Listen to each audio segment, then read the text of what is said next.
We're live.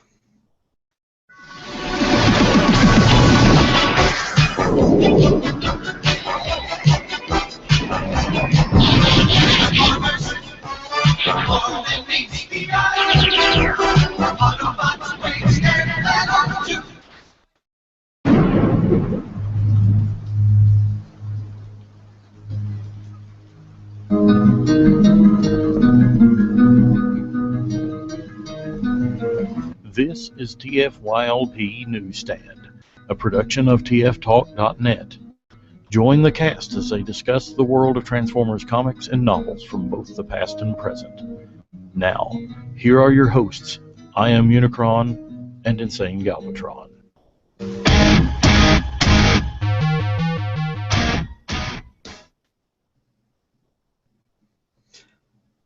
Hello, everyone, and welcome again to another exciting edition of Transformers Newsstand, or TFYLP Newsstand.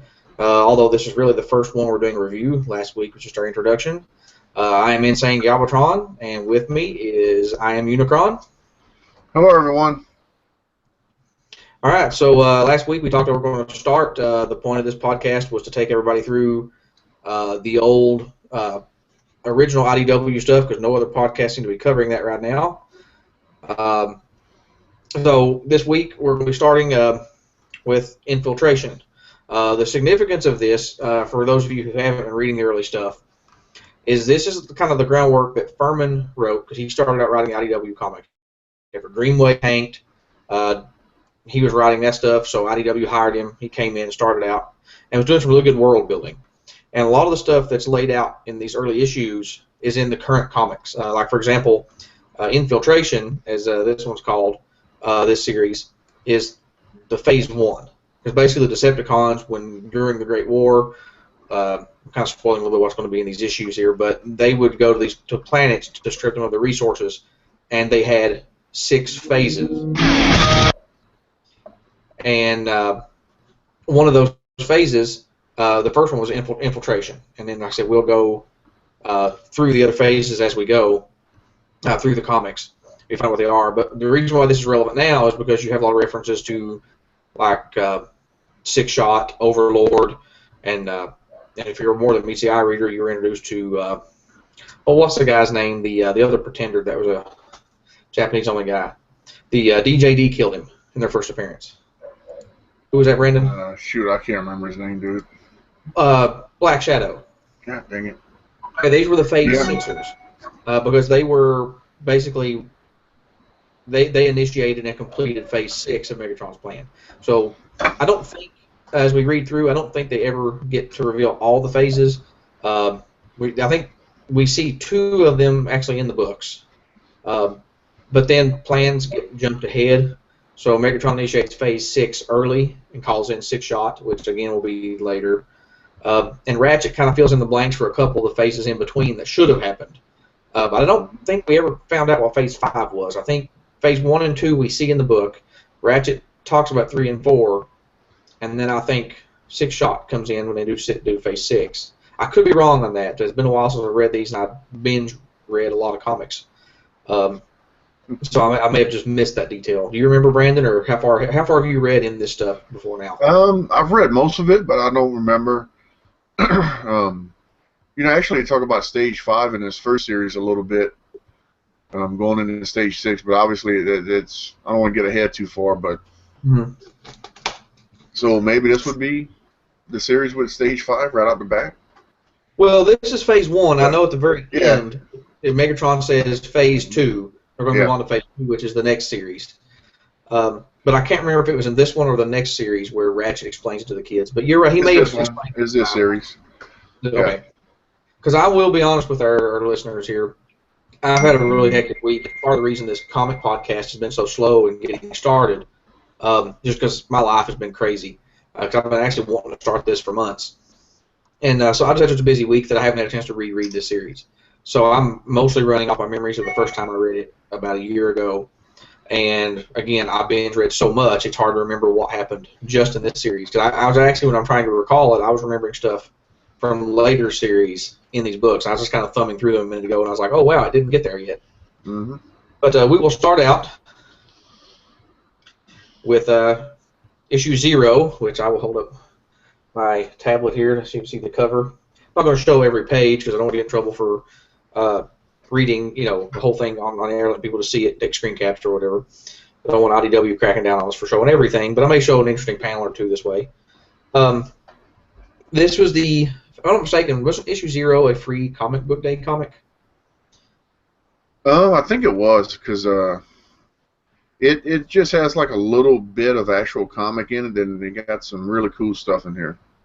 Yeah. Well, notice here the copyright. I'm on the copyright page, which is the roll call page. It says it came out in October of 2005, which I always thought Free Comic Book Day was like in May. So, I mean, that may not be accurate. It may not have been a Free Comic Book Day, but or they may have had a secondary. I don't remember. I just know I picked this book up when it was new because I think it was free. But then, like I said, I didn't pick up any subsequent issues. So we'll start. That's the roll call page, and then we turn to page 1, which is just there's our bus station, and this is where we're introduced to the character Verity Carlo, which again for new readers that haven't read this old stuff, she's the character you've probably seen her as Ultra Magnus's avatar, and if you've read Last Stand of the Wreckers, she was in that book, pretty influential. Which is weird because they introduced 3 human characters in this series. And they're all really good characters, and I really hate to see them kind of just disappear after the Furman run ended. We've been hinted at with Verity a few times with Last Stand of the Wreckers, and then Ultra Magnus' Avatar. Now that the series is back to Earth, keep hoping we'll see them, but it doesn't look like they're going to show them to us yet. But anyway, starting here, we just see a guy getting on a bus, and it turns out Verity is just kind of casing. She's watching, being observant. She's just kind of been on the run. There's kind of like I don't know what you call, almost like a vagabond. It's like she just kind of travels around, kind of steals whatever she needs to get by. She has an online presence, so she has a lot of friends on the internet she's never met in person until one of them she meets in this issue. But anyway, she's boarding the bus. She's kind of casing things out and picking things to steal there on page 1. Of course, page 2 we see she's got her mark. A guy had a little PDA type device, which was kind of like our iPhones, but I guess 2005 that wasn't as common technology, so it was something she could get online with, basically. And then we see page 2 there when we see Verity, but then we see a black Camaro, which doesn't really tell us who that is, but we do see through its eyes, and there's some Decepticon insignias as it's acquiring its target, which is the same guy that Verity is casing out to steal from. What were your thoughts, Brandon, when you first read through this issue? Because that's all that really happens is they're on the bus. Verity steals the PDA from the guy. Well, when I first got into it, it was cool seeing the Camaros as Decepticons, because nowadays it's Bumblebee, which is kind of funny. And back then they were like the Viacons, so not really, but, they weren't Viacons, but they were, they was Run Amok and Run Amok and Run About. Yeah, when you first spot them, you just see the black one, so you don't know who it is. I'll be honest with you, my first read through, I thought they might have been a Stunticon. Yeah. Until you get up to to page, well, I said page 6 at the bottom, but that's counting the covers as well. When she plays sick to get off the bus, the page that is. Then you see the black one and the white one. That's when I put 2 together and realized who they were. Yeah. But it's funny because like Bumblebee's Camaro now to sell new Camaro, but this was 2005. Those Camaros have been out of production for 3 years at this point. Yeah. But anyway, so she plays sick to get off the bus. We'd seen earlier that I guess Runabout had acquired the target. Was the guy on the bus. So she gets off the bus goes on, and then they go on after the bus. And she hitchhikes, and that's when we meet our second human character that's introduced. If you're looking along with me, Brandon, the page that has Verity first getting picked up by Hunter O'Neill, at the top of the page is Oregon. We see some Decepticons, target sanitized, but the cache is missing. And then we know this later to find out that this is going to be Starscream. At the top there saying "Find it." But this panel up here in the top corner, I can't make out heads or tails of what's going on in that. Is that supposed to be like the inside of one of the cars, or is that inside the Decepticon base? I mean, it almost looks like Soundwave's chest or something there. It looks like Soundwave's chest, and it looks like they're connected on the inside of a base doing something. Probably Soundwave's communicating. Yeah, I mean, I'm completely puzzled. Because Nothing against the way it says y'all. target sanitized, but the Yeah. cache is missing. No real emotion to it, no nothing to it. Well, that almost also kind of sounds like maybe that's the radio report. The run amok and runabout caught the bus, obviously. They said it's sanitized, which means Yeah, we'll get to that poor guy. But his little PDA device was missing because Verity had stolen it. Not to get off subject, but if you look at that panel, dude, doesn't that look like that can be like Ratchet or Ironhide's like chest with a symbol on it? That's what I'm saying. It doesn't that panel. I can't tell what's going on in there. It just looks like a bunch of random stuff drawn. It doesn't make any sense to me. No. But otherwise, I mean, the rest of the book is fine. It's just that panel. I have no clue what's going on. Yeah. So anyway, we go back to the van. We saw Verity hitchhiking at the last page. This one, she's been picked up by Hunter. He's introducing himself. She's being very standoffish because obviously a girl who travels on the road, hitchhikes a lot, learns to be a little standoffish. As a matter of fact, I think when some stuff goes down in a minute, she pulls some pepper spray on him. Of course, she's wanting to know what he's up to. He's got little alien things dangling from his mirror. And she's asking what he's doing all the way out there in the middle of nowhere. And it turns out he's like one of these X-Files conspiracy theory type guys that's looking for alien activity. Of course, in the Transformers book, there actually are aliens, and they're Transformers. Mm-hmm. And so, yeah, he's just, she said, "Are you looking for little green men?" And he's like, "Not exactly." So anyway, they're going along, and then this is when he swerves, and she gets out her pepper spray on the next page. And he's like, "Hey, hold on, no, I'm not trying anything." He's like, "Look, there's smoke up ahead." And so they go up to investigate. This is when they find the wrecked bus. And so they get out and they're talking to the bus driver, and this is when they find out that the guy she had stolen from is missing. But everybody else is there, and everybody else is fine. And then about that time, there's some explosions in the distance, and Hunter notices a jet coming at them. No, I say no. I'm jumping ahead. Actually, they get back in the van. They're driving away. There was some boom, boom, boom in the background, but they just couldn't leave. And then so he's kind of filling her in on his conspiracy theory stuff about giant robots. She's laughing because she thinks it's ridiculous. And this is when you have the 2-page spread, but my computer, my tablet's kind of putting it on just one. Yeah, it's a 2-page spread here of Thundercracker, booming over top of them. Mm-hmm. And so this is where it starts getting a little more action. We've got the 2 characters introduced. Then a chase begins. They're trying to run away. The jet keeps circling around. And Hunter, quickly realizes this is not our military, and so, of course, then we see another check-in with the Decepticons in this panel. The caches are reacquired, and it looks like Starscream there is about time, contain, and of course, the van gets blown up. Hunter and Verity barely escape, and as Thundercracker flies by, Hunter notices there's no pilot. And so that's when he realizes, okay, this is alien. And then right when it looks like they're about to be splattered in this middle panel here, an ambulance shows up with a gun sticking out of the roof.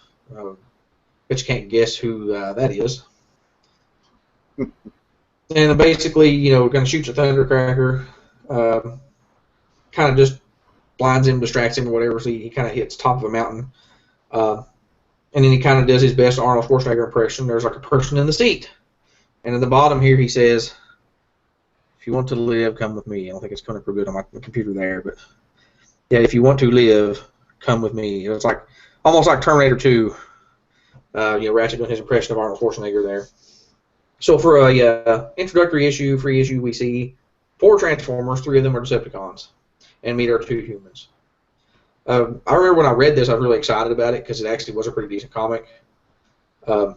But I wasn't ready to give them any money after what happened with Dreamwave. I was like, no, I'm not getting recalled up in this. So that was as far as I read the first time through. But I'm glad I went back and gave this another look because it's actually pretty good. What were your thoughts there on issue 0? It's actually it's decent. For me, what really got me on it is the story is okay. It's really short. It's pretty quick. But the bonus material in it is really what sells me on issue 0 more than anything else. Yeah, I mean, you got this page here. Trying to remember, Chris Ryall, I guess, was the editor. Mm-hmm. He's like dressed as a robot, and he's just kind of spilling out a bunch of information. Basically, and then you got an interview with Simon Furman. Yeah, that's what I'm talking about right there. Yeah, that's pretty Um, decent. Gives you some good insight. It's actually a pretty decent interview too. Well, to be completely honest with you, I've never read it. I just Really? kind of skipped over. I want to keep going through the comic. I probably should after this podcast is over. I want to read it. Yeah, it's pretty decent. It answers a few questions, a little things. I mean, granted, it's old now. I'm sure a lot of stuff is updated, but it's pretty cool to go back and read it. And if no one's ever read it, it's a nice little tidbit in there, To see for where Furman's fans. brain was at the time. Yeah, see where his mindset was and kind of what he thought about things, and it's pretty cool. All right. All right, so now we'll jump on ahead to the next issue. This will be the official first issue. It's issue number 1. This came out, according to the roll call page, published January 2006. So there's a few months in between. And it starts out kind of giving a little backstory for anybody who didn't read issue 0. If you're actually just buying issue 1 as the first one. You see your computer screen here with some conspiracy theory stuff going on. And, of course, it's Hunter. We see on the next page, it's Hunter doing his conspiracy theory stuff. And then all of a sudden, there's Ratchet, and they're riding inside with his Hollow avatar, which at the time, you don't know it's a Hollow avatar. It's a new concept we'd never really seen in Transformers before when this happened, when this first came out. So, you go, okay, here's Ratchet. Obviously, that's Ratchet. Who's this dude behind the wheel? It took me But they eventually explain it, but at first it was a little off-putting. And so they think he's creepy, and they're driving along, and they realize they're going really, really fast, faster than any normal ambulance would go. This guy's kind of fizzling in and out, as his hollow matrix kind of glitches there. You see he's got like the funny lines on his neck, like the hologram's glitching. And then we see flashback to where he picked her up initially, and then all of a sudden Run Amok and Runabout turn up and start giving Ratchet some problems. And they're still doing introductions here, introducing themselves to Ratchet, even though we know who the characters are. But again, for people who didn't read issue 0, they got to learn who people are. So Ratchet's like, hey, you guys done arguing, we got to take care of these guys. Of course, the next page we see Verity's story again, where she pickpocketed and ended up on the bus, and that's how they met. And then Ratchet's finally going to deal with Run Amok and Runabout. And of course, he knows who these guys are. That's how they like to play, so they're not going to be so easy to deal with. Because the Jet, which we know Thundercracker, he's just a grunt. He was no problem. These two like to play. So we get a couple pages of that encounter where Ratchet's, getting beat up as he's dispatching Run Amok and Runabout. And when he finally, crashes them off the road, Thundercracker shows back up, but then he poofs some black smoke, which blinds Thundercracker, and it kind of buys him some time to escape. So she pulls out the little PDA that she stole, that they don't know she stole. They have no idea that's what the Decepticons are after, but they are. And so she gets online after seeing where they are, and it turns out she knows somebody in the area. And so they're going to, she's going to tell Ratchet hey, where to go to kind of get some help and get some repairs. Because actually Ratchet, on this next page here, we see the underwater Autobot base. Ratchet had phoned in. They basically said, hey, just, it's not worth the resources to pursue this. Just get rid of the humans and get back to base. But then that's when Verity says, "Hey, we're gonna go to Riverside and know somebody there." And this is where we meet our third human, Jimmy Pink. Now this is the guy that, like I said, Verity knew from online, but had never met in person before. But he's a mechanic. That's why she wanted to go there to help Ratchet get some repairs. So Ratchet wheels into the garage. More banter between the humans, and as they're getting to know each other and letting us get to know them, we're learning a little more about Verity's history, and they're all still thinking the Hollow Avatar is a person. They don't know it's not a real person yet. They think he's creepy. They don't know what's up with this weird van because they don't know these are robots yet. Well, except for Hunter, he suspects it, but he can't prove it. And Ratchet's not revealing anything yet. And so we have another couple pages of some interactions there, and then finally. Hunter gets out. The Decepticons are searching, but the PDA is off, so they can't find it. But then Hunter has it, and it looks like he's turning it on just to see, what the deal is. Why she's been so secretive with it earlier, didn't want to let him see it. As Jimmy is fixing Ratchet, Now, what they don't know is when he turned that on, it gave a signal the Decepticons will show up. And Ratchet finally confesses that Hunter's right. Everything he says is true. There are giant alien robots. And he shows them the picture on the PDA, which is what they're after. And then Verity gets mad because they took it from her. She storms outside. And while she's out there, she comes running back in. Says, Decepticon, it said changed. And then, boom, as a door gets smashed open behind them. Ratchet says, they found us. And the next page, there's the doors getting ripped away. And finally we get to the end of the book where we see the robots in their full glory, running about revealed. It's the first time the humans get to see them in robot mode in person, any Transformer. So this is like the big reveal last page of the book, of the issue. Just like you said, Brandon, it's kind of a slow, it's kind of a short story, and they kind of drag it out. That was another thing I thought first time I read through these is, to go through a 22-page comic, doesn't seem like there's a whole lot happening as far as action. But there's a lot of story being told, a lot of characters being fleshed out. So it's good stuff. What are your thoughts on issue number 1 here? It was decent, but looking at it now in this day and age, and especially after the movies come out, what do you think about this being a big inspiration for Michael Bay when he did the first movie? Remember, everybody had the holograms and everything else, and this is kind of where they introduced it at, and it took them a while, and kind of neat, huh? Yeah. It's very similar. Blackout first transform? Well, I think the approach they were taking to the comic is very similar to the approach that Michael Bay took. You want to get the general populace, or in this case, just the general comic book reader. They didn't want to just get the hardcore, old-school fans like us. They wanted to get the comic book readers to go to the comic book store every week to pick this up in addition to their other stuff. So they're kind of doing that slow reveal, just like with the movies, to get the general public into it.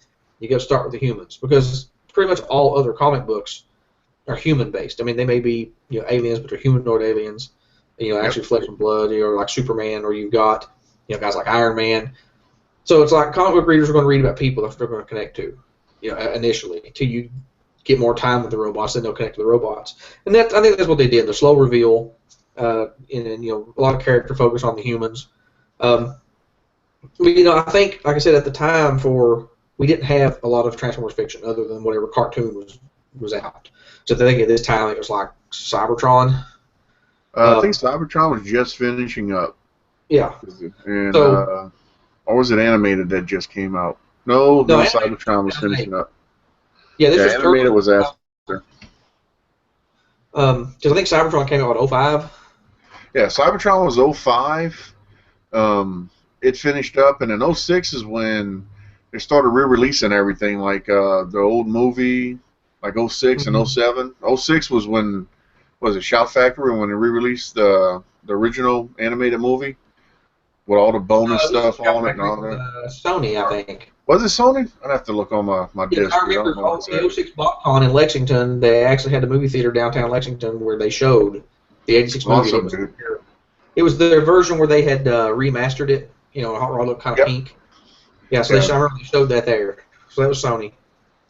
Yeah, it was nice with all the bonus features and all the original toy commercials on there and stuff. Pretty neat. Like now, we're so overwhelmed with Transformer stuff, with the movies and everything, you can just go straight into the robot goodness. But this was a different time. Back then, this was the first, Transformers media aimed at adults, well, since Dreamwave, but it had tanked. It didn't last that long. So yeah, they're really going for the general public with this, and they're trying to go with the slow reveal to build the excitement. And you can tell Simon Furman was playing the long game, because if you're just only planning doing a short series and then see where it goes, you're going to have to get to the good stuff quick. Yeah, you got to go through the story a lot faster. Yeah, for the slow build, you can tell he had a long game in mind. Yeah. So with that said, we'll jump to the next issue. And can you show too, if you got it on the next issue, the cover and then the special edition cover, because you can see who they're targeting.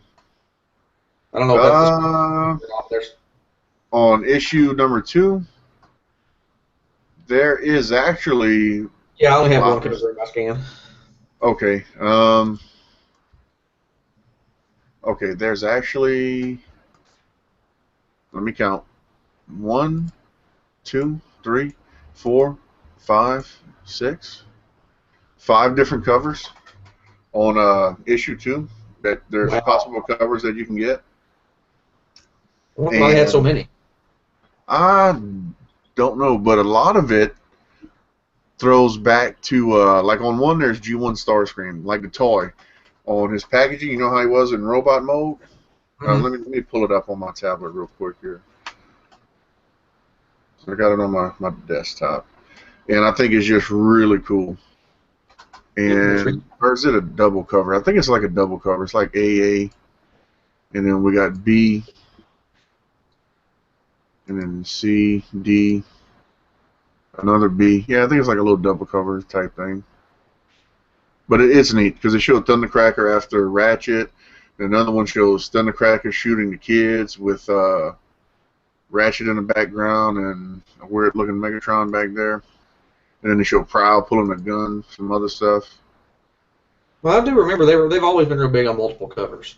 Yeah, it's pretty neat, dude. It's pretty cool, man. All right, well, let's get into the story. Since I did the last couple issues, if you don't care, just kind of do the page-by-page walkthrough. Brandon, kind of a synopsis of what's going on. Well, in this issue, they start off, obviously the Decepticons, they kind of see who they are now, and Ratchet's there, and he's kind of like, hey, this is what you want? And they kind of, he goes to hand it to him, it blows up and all that good stuff, and then they pull out guns, and the wall kind of comes down, and then Ratchet transforms, and that's when the kids finally see that it's Ratchet. I don't think they really put it together yet at this moment, but they see the robot, it comes out from the rubble, and then it's actually Ratchet. So Ratchet finally gets revealed in his robot form. Yeah, because doesn't the explosion pretty much crushes the Hollow avatar, so they think the dude's dead. Yeah, it transforms, and it transforms back, and then the Hollow avatar's back. Yep. And then so they kind of figure it out that's Ratchet, and then basically they're chasing them through the city, through traffic. And on a little side cut, they actually find the guy. He's dead. The one that actually had the PDA at first. Mm-hmm. And they find his dead body. I'm on page somewhere around there. Yeah, I'm keeping up with you. Okay. There we go. Yep, that's it right there. Mm-hmm.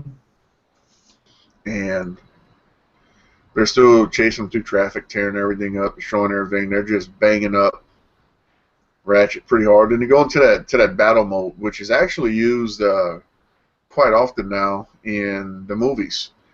Bumblebee's battle mode and the different battle modes. You see it on there? Yeah, there was actually a line of toys in the first movie called Stealth Force. Yep. The toys basically were just the vehicles that would do that.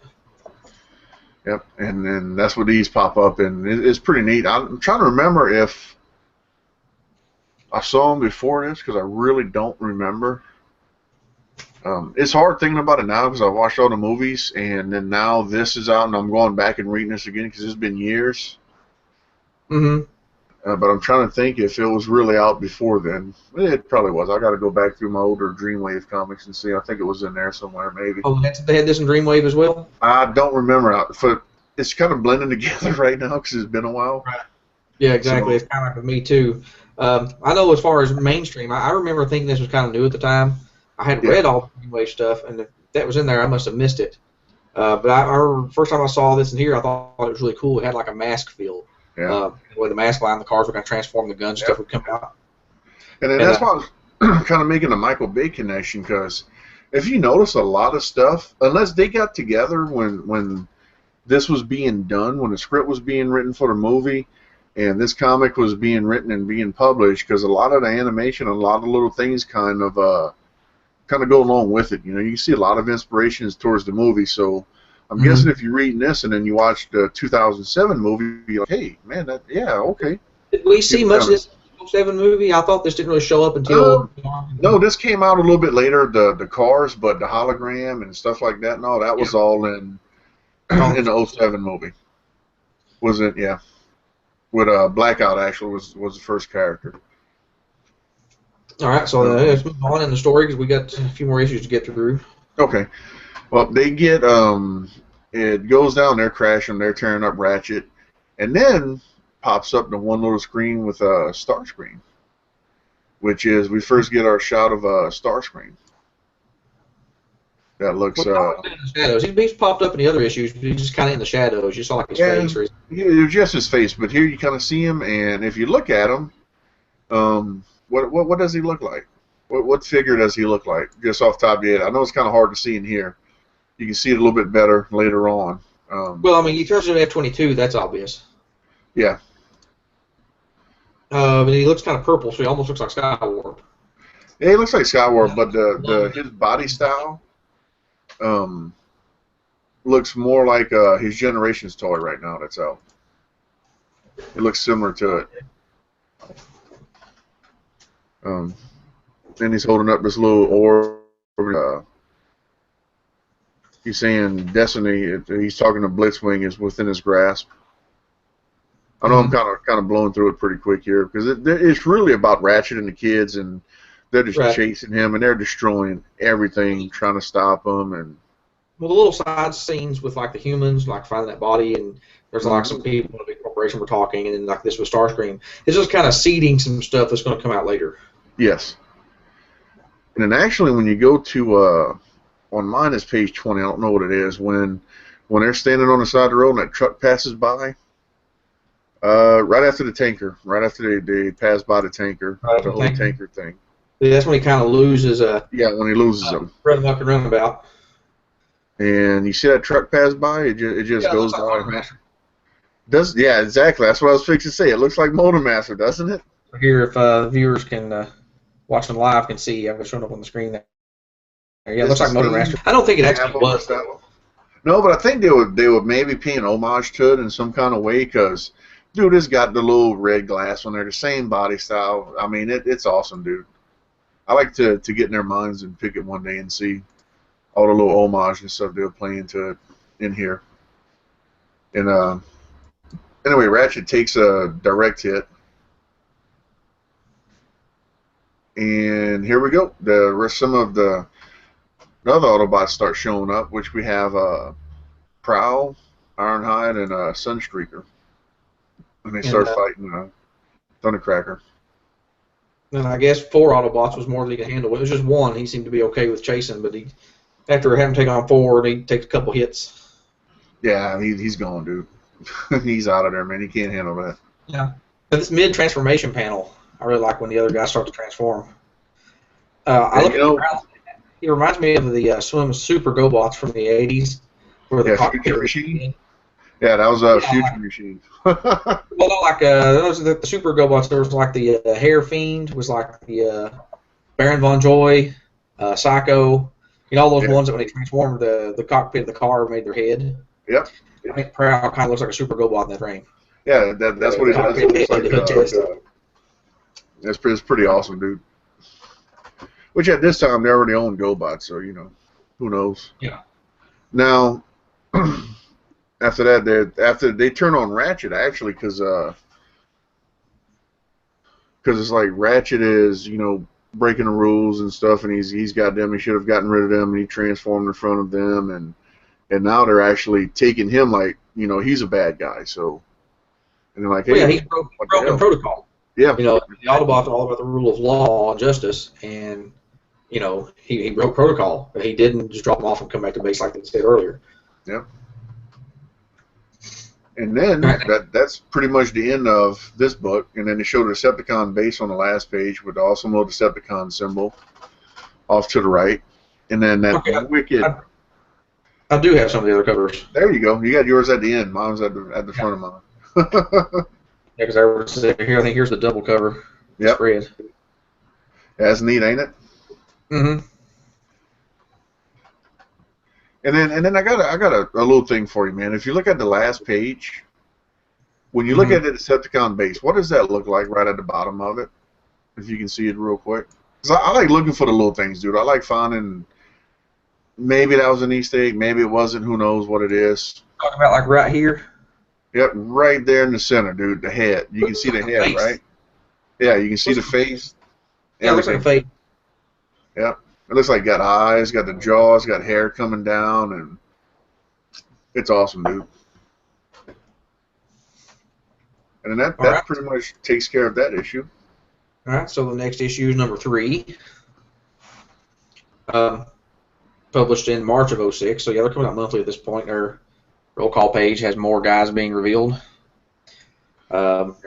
I was trying to reread all these for this week. I actually got through those first 3 issues. This is where it's like, okay, I haven't read this stuff in a year. So I may need a little help in getting through what actually is happening here. But we see they're back on the Ark, and Sunstreaker's looking at a monitor with Ratchet, and it looks like is that Prowl standing behind them. And I guess Verity doesn't like the fact that it's kind of being held there, and she's threatening to erase everything on the PDA if they don't let them out. They're sort of trying to figure out what to do with the humans because they're, I guess, fairly new to being on Earth. They haven't had much human interaction. So it's like an experiment. It's really weird because we see the Transformers treating humans the way humans would, like, say, go into a rainforest and see some new species or something and treat it like a sub-form of life. And it doesn't take long, though, before the Autobots realize that the humans are as intelligent as they are. But we see, I guess this is Prowl just recounting the story. I guess he's on trial here, Ratchet. Yeah, he's it's basically just kind of giving a little bit of telling of what's going on with the Autobots, and it is weird how they treat the humans on here because it's completely different than like if you've been reading, the Autobots always protected humans. They were friendly to humans, even from the get-go, the original G1 series. And here it's like, man, why are you breaking protocol to save a couple of humans? They're nothing, Well, yeah, because it's like they've seen so many planets get wiped out through this process, these 6 phases of the Decepticons, that they figure they're all going to be pretty much dead anyway. Yep. But I'm on the page here where actually you're just getting some arguments between Ratchet and Prowl and introducing some other Autobots kind of in the background, get a chance to show them. And basically, Prowl's argument was that you put all these humans in the firing line, and Ratchet's like, no, they were already in the firing line. I was just helping them out. Of course, they continue to argue for a couple more panels. We get to see some Ironhide, and that kind of goes on until finally we jump to Tucson, Arizona, and we get some more humans. Just like I said before, you get a couple, like a page or so with some stuff, just kind of seeds some other story stuff. Yeah. It's just like, I guess a guy's called the cops without reading the panel, and so the cop is there. It's just kind of like, this doesn't really matter. It's just here because something's important is about to happen. Yeah. And we see the little VOP up in the sky there, and then out pops Skywarp and Blitzwing. Of course, Blitzwing's in jet mode. And the first time I read this, it took me a while to realize that was Blitzwing. I kept wondering, who's the blue jet? Because I'm used to, when you look at Blitzwing in jet mode, you still kind of see some tank stuff. And his design is so different from G1. It wasn't until later he was as a tank, and I'm like, well, who's the tank? Is that Brawl? And then I realized, oh, no, he transformed into the jet. Oh, there's Blitzwing. So that's what we have there. They just kind of show up, and they wreak some havoc. They blow some crap up. And then, I guess that VOP, that's Skywarp teleporting, and he's taking Blitzwing with him. That's why the 2 are there.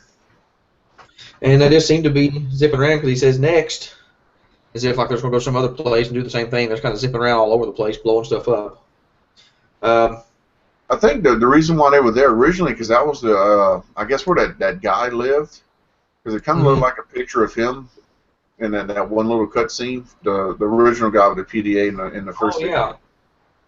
And I think they're trying to blow it up in case he has any records there or something. So that's what they're looking for, trying to blow up. Okay, they're trying to destroy the evidence because for their phase plan to work, they can't be found out. Yep. Because we're going to later find out, I'll go ahead and spoil it now, that the Decepticons have like these, I don't know what exactly I don't remember what they're called, but they're like facsimiles of humans, where they eliminate a human and then replace them with, like an infiltration unit. Basically, they're infiltrating the government and places of high power by putting in their little covert agents. They're like humans, but they're not really. They're kind of programmed to do Decepticon bidding. Mm-hmm. They're not really hollow avatars, though. But I'm jumping ahead. We get to that later in the story. So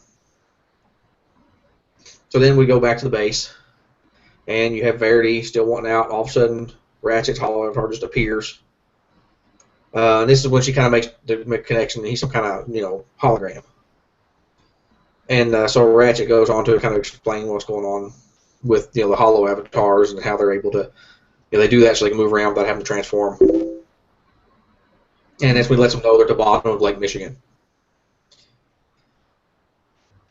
And of course he finally talks very into giving up the PDA. Which is pretty much up on the next page. And then we see Ironhide. Several panels of him just staring at a monitor. And the last panel he punches a button. And he's sending a message to Optimus Prime. Yes, because if y'all don't know, Optimus Prime's not here yet. Spoiler alert. Right. Yeah, well, we haven't seen it. He hasn't been shown. Yeah. Okay, now this is the page where it talks about the 6 phase. I'm going to actually kind of read some panels here because again, we also talk about phase sixers. If you're wondering what is a phase sixer, here Ratchet kind of explains. Because he talked about at the end of the last issue when Prowl was like giving him down the road. And he's like, "What words do you have?" And he said 2 words: siege mode. And he says, "So what's siege mode?" This is Hunter talking. "And what does it mean to us, to planet Earth?" And Ratchet exposits, the Decepticons are specialists in infiltration. That's phase 1. They dig in and then slowly destabilize the geopolitical infrastructure, fomenting, that's weird, that has to be a typo or just a bad scan, global anarchy. He says siege mode is a protective military configuration usually adapted during phase 5. I've only seen it once before myself. Well, anyway, it's not good. Okay, so that's what he describes phase 5. It was the other ones in between. He turns infiltration and then jumps to phase 5. Mm-hmm. And this is when Jimmy asks, "Well, is there a phase 6? He says, "Trust me, you don't want to know," which we'll spoil it. Because if you're watching this podcast, you want to be spoiled. You're not planning to read this. Basically, phase 6 is the total annihilation of the planet. Once the Decepticons are done with it, then they call it phase 6. Is when your phase 6ers come in, and they're basically the robots that destroy an entire planet, just wipe everything out. And that's why he says, strange thing is, not only is it far too early for siege mode, there appears to be 2 distinct command bunkers, one in Oregon and this one in Nebraska. So anyway, they're looking at the pictures on the PDA, and that's when they see this command bunker, which they apparently didn't know about before this, because usually Decepticons just have 1. And this kind of leads to the second half of this book, where they decide to go take a look, because they want to know why they moved. They had 1, they moved to a new. The question is why. Then we jump again to another scene where Blitzwing and Skywarp are on their tear. This is where I thought, oh, who is this, Brawl? Because I hadn't made the connection that was Blitzwing. You got a tank just tearing stuff up. Yeah, you don't see any of the kibble of Blitzwing. No. I mean, yeah. That's why I said, like, this scene here is this panel in the middle. At first glance, I didn't realize that was him transforming. I thought, okay, there's a tank and there's a jet. I thought it was 2 different robots. Here's a jet, there's a tank. It took me a second to realize he was transforming from tank to jet, and that's when I realized it was Blitzwing. Yep. Because then after what happened, I saw this scene panel at the bottom again. They're flipping out, flip, and they're gone. I'm like, well, what about the tank? Where'd the tank go? And then that's when I looked back at the panel and was like, oh, that was Blitzwing. Yeah, kind of that middle panel. That's where he's doing his little. They got a 3-stage transformation process, so it's really kind of you got a tank, then it looks like the tank got shot because you got kaboom, and then it's a jet flying out. So it's like, yeah, it's a little bit confusing. Yeah, well, I mean, plus there's not really good motion lines. Like in that one panel, you have tank, like a mid-transformation, and then jet. But on the first read-through, I mean, there's no. It just looks like 3 different things because there's no motion lines to show that this thing is going from this to this to this, which you normally see in a comic. Yep. This one knock I'll make toward this artwork is the motion isn't really conveyed very well. So anyway, they blew up something else. And we're back at the Ark, and again we see Ratchet interacting, his hollow avatar interacting with the humans. And they're still quibbling about the abandoned base, and they really should go see what's in it. And of course, we go to the next page. They're still kind of quibbling about it. Multiple pages, again, just character building moments with the interactions between each other. Mm-hmm. So it takes them a few pages to convince Ratchet to take them and let them go, and see what's in the base. So he's sneaking out with the humans, and Bumblebee overhears. and he ends up deciding to go with instead of turning him in. So they all load up Bumblebee's Hollow Avatar, which I don't know, do we ever see Bumblebee's Hollow Avatar again after this? I don't think so. Because Bumblebee's always portrayed as a male character, but the Hollow Avatar is a cute teenage girl. Yep, it's a chick, dude. And it's like, hey, what the... To me, I was really surprised that Bumblebee's avatar was a girl. But I mean, I guess the association of bugs and girls go together a lot. People tend to associate it. It's more of a girl part. Yeah, and then in G1, of course, he had the pink seat. So, but you know, you always see Spike in G1, so you just assume it's going to be a guy, and then there's this chick, and like, whoa, okay.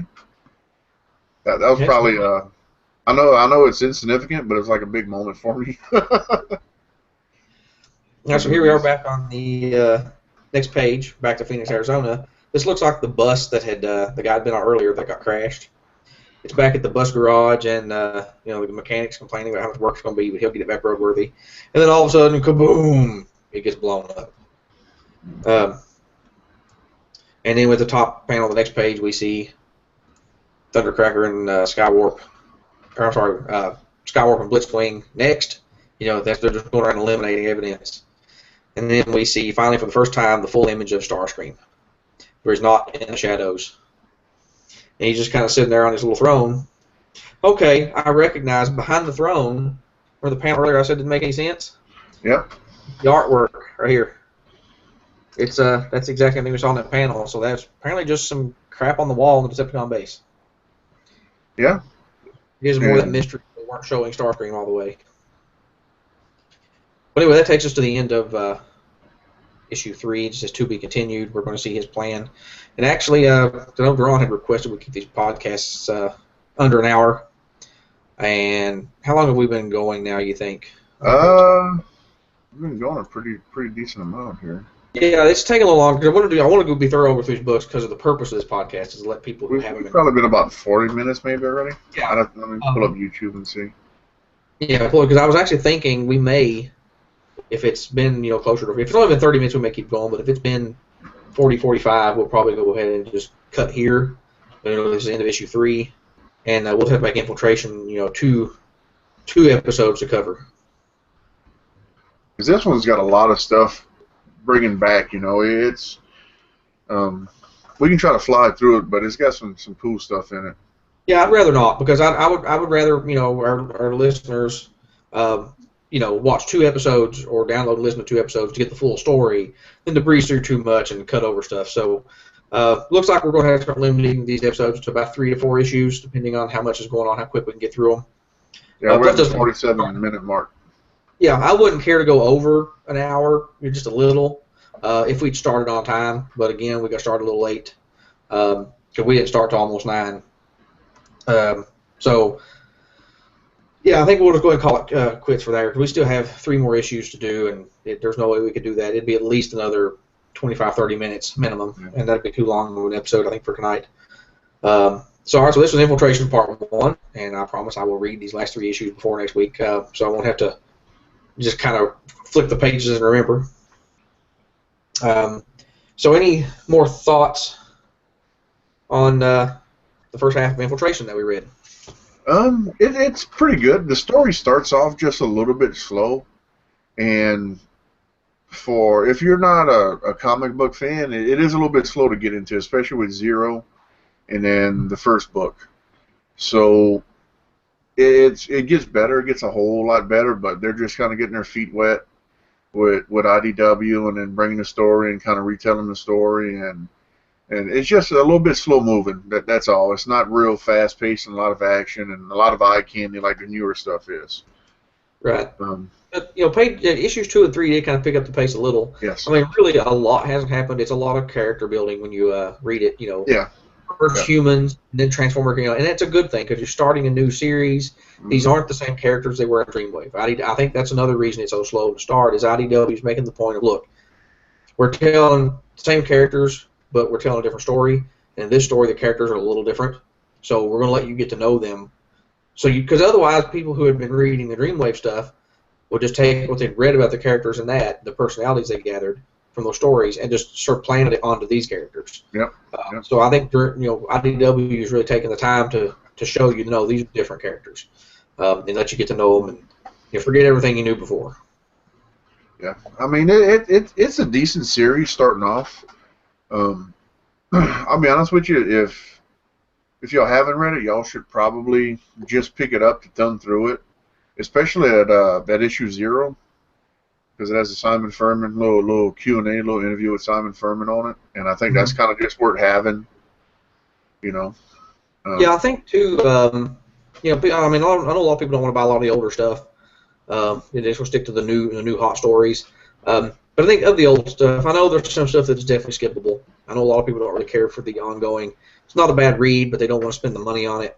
But I think of all the older stuff, I think this early stuff, the Furman stuff, it would be worth reading. Even if a lot of the story threads got kind of dropped and never readdressed until lately, and there's still even a lot of other stuff that never got touched on again. It's just a good read on its own. And I really enjoy this early Furman stuff.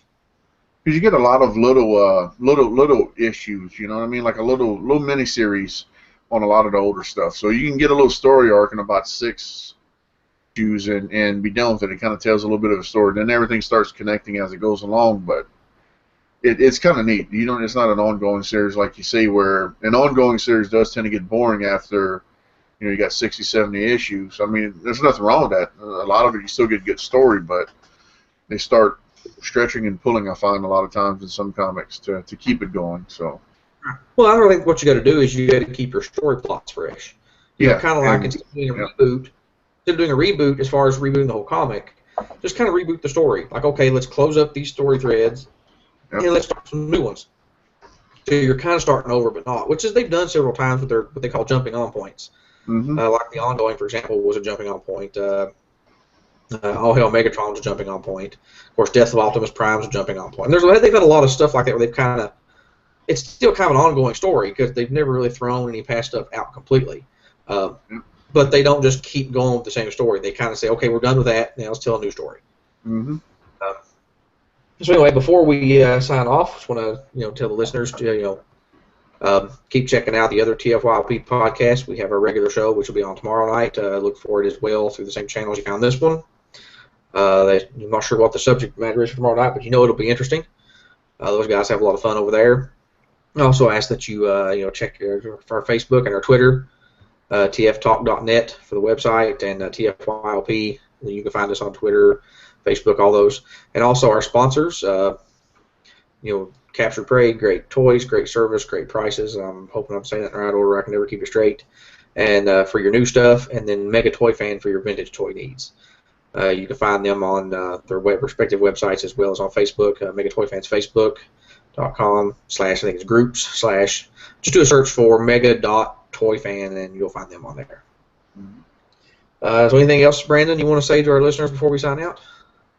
I guess just the main thing is if y'all really haven't gotten into comics, and if y'all don't know, IDW is the current publisher of the Transformers series of comics, and it's really good stuff out there, man, and some of this older stuff too is good because it's golden, man. It really is, and it's got Furman, so I don't know if y'all are a big a fan of Furman as I am, but I really enjoy this older stuff.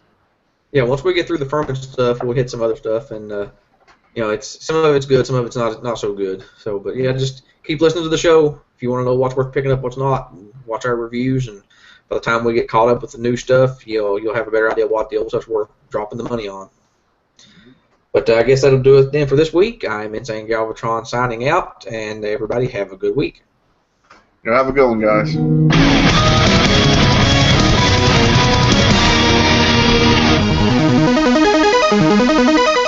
You have been listening to TFYLP Newsstand, a production of TFTalk.net.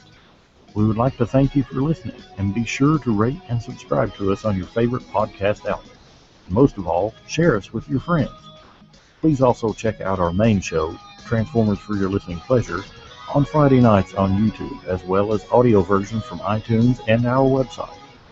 This is Weird Wolf, host of TFYLP, and tune in next time for another episode of TFYLP Newsstand.